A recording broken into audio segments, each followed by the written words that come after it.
So it wasn't some sort of precise mathematical thing where I'm looking for the key of the record and all that stuff.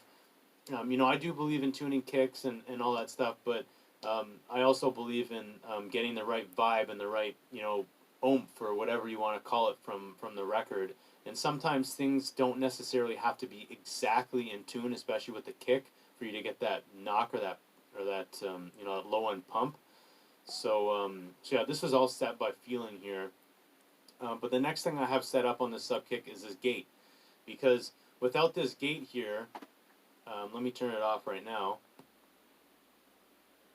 The signal generator is just going to play that tone over and over and over and over until you want to jump out the window or whatever. So it's really annoying. So I just want this bass or this signal generator, this low end. I only want this to come through whenever this kick is hitting. So I want to line this kick up with this signal generator. Isn't that what you do? And how I was able to do that was creating this gate.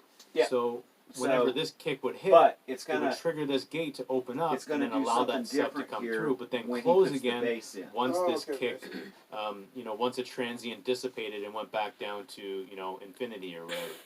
And yeah, so I set up a send here and I called it sub.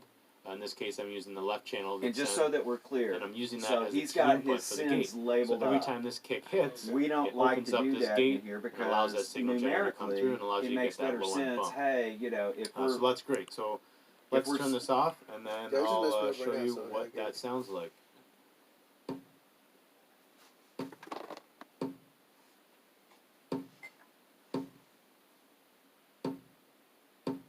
you guys hearing the So- difference? That was great. I got that low end kick, and actually, let me just show you the settings I guess that I use. So, pretty decently high ratio, 5.5 to 1. Set the release to 70 milliseconds and the attack to 6.3 milliseconds. Played around with the hold a little bit and also the threshold. And again, this was literally just finessing it. And what I was trying to do was I was trying to accomplish two things.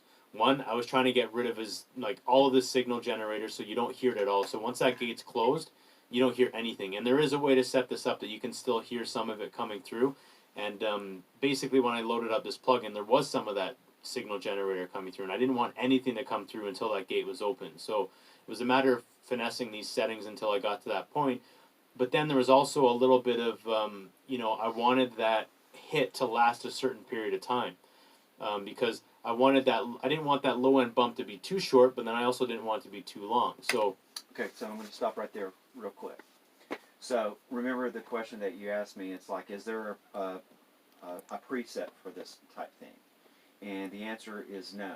And he just described, you've got to work with this until you find exactly, there's no precise, there's no mathematical way of doing this. It's simply by feel. Honestly, it's why I consider it an art form. You've got to go in and figure out what is going to work best. We experienced this as well when we were generating the signal generator, right? Yeah. And it's like, hey, is there a magic number that's going to work for us on all of this? And the answer to that is no. You've got to sit there and work your way through it, find out what's going to work for you. Now, this is not my preferred type kick drum sound, period, end of sentence. To be very, very blunt, I believe that I'd much rather get the sound that I'm looking for from the get-go. In other words, get it right the first time, as opposed to having to go in and do a bunch of extra things along the way. However, there's going to be times when you guys are going to be receiving tracks from someone else where maybe it's not exactly what you're looking for. And so, again, kind of going up here, and this is what I wanted to show you now. Once again, so G, were you ever able to get your generator and your keying to work properly for you? Right before I turned in that live. Okay. So again, he's using labeling up over here, which I don't really subscribe to that, because what that does to me is that it confuses me. I like the numeric system much better than I like labeling up stuff, because Say, for example, you know, Ian, you may have stuff labeled up a certain thing, a certain way. Okay, so maybe that might be true, but if I'm pulling it in from a session that you're sending to me, I might not know exactly what that is. But it really kind of comes down to just comparing apples to apples. You know, so he's got it right here in the key. So the sub left, he's actually sending from the kick drum, sending sub left to this guy here.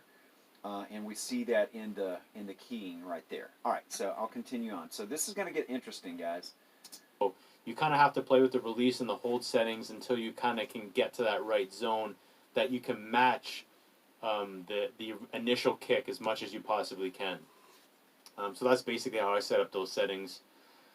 Next, then from there, reacting with the bass, the sub and the bass were taking up too much of the low frequencies, but the problem was, especially in the chorus, the bass filled up a nice, it took up a nice low end frequency that gave the track fill.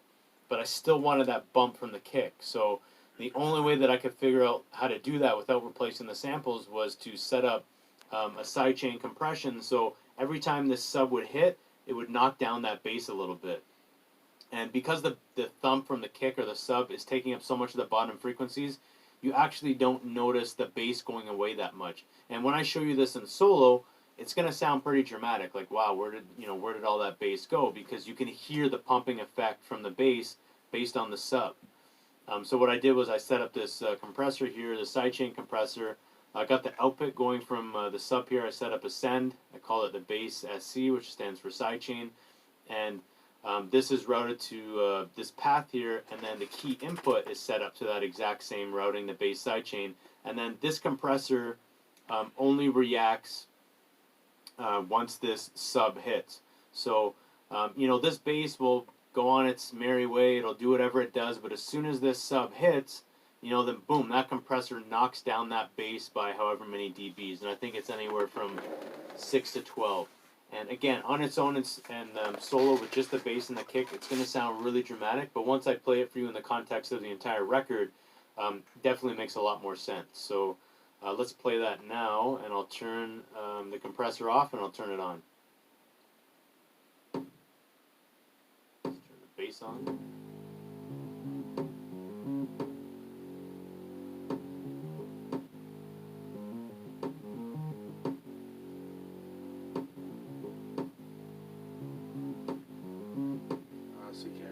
So, like I said, right now it sounds pretty dramatic, but let me show you in the context of the entire record. And again, if I didn't show you this, you probably wouldn't even know that's in there. So let me do that right now. It's down that bass by however many dBs, and I think it's anywhere from 6 to 12. And again, on its own and solo with just the bass and the kick, it's going to sound really dramatic, but once I play it for you in the context of the entire record, definitely makes a lot more sense. So let's play that now, and I'll turn the compressor off and I'll turn it on. Let's turn the bass on.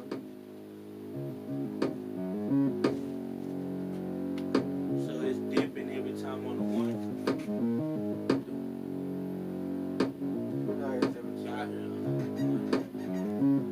It's not like bouncing So, back. It's like going, like I said, right now it sounds pretty dramatic, but let me show you in the context of the entire record.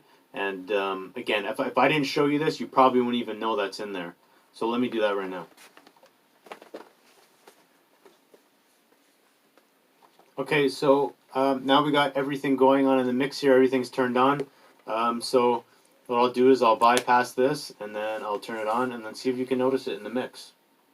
I stuck around, I didn't behave as if true every time.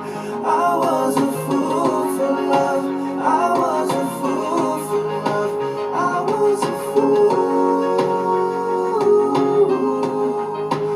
So yeah, that bottom end just comes out and it pulls through a lot more, and you don't necessarily notice that halt in the bass because that low end kick takes up so much of that low frequency. Your ear and your attention is focused more on the bump, and then plus there's a lot of other frequencies, a lot of other instruments in the mix that that are following the bass line and those frequencies that the bass is, trying to push through the mix. So just through some sort of psychoacoustic, voodoo magic or whatever, your ear doesn't notice the bass losing its energy every time that kick comes in. Because you got the kick, for instance, filling in those bottom frequencies, plus you got everything else in the mix that's giving you the illusion that, the bass is still playing because it's complementing the bass line. So yeah, that's exactly what I did for this particular thing.